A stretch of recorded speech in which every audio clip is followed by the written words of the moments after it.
children. It saddens me that you don't wish to stay here with us, particularly because I simply have to punish you for your transgressions.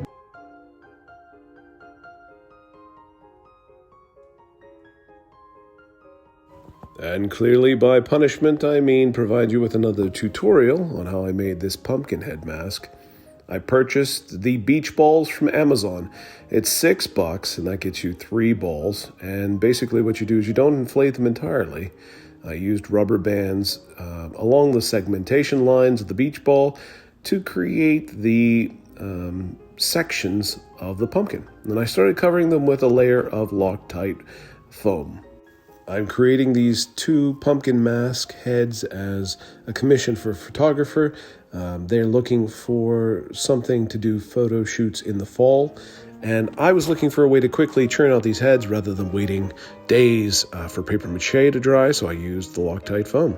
Created the stem out of some Loctite as well, and once it was all hardened, I poked a hole in the beach ball and just deflated it. I did have to use the rest of that can to sort of reinforce and recreate the bottom edge of the ball that I couldn't reach whenever it was resting on the table. Since the basic shape of the pumpkin was now done, I could start refining the skin to make it look more finished.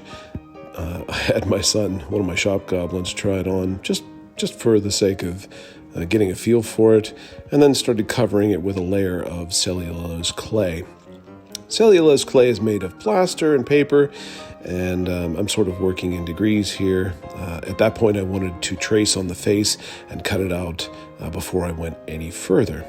I just went for a very traditional face, cut out sort of a scowling eyes and a couple of teeth there, and then I started painting it over with latex and using shop towel to smooth it out even further.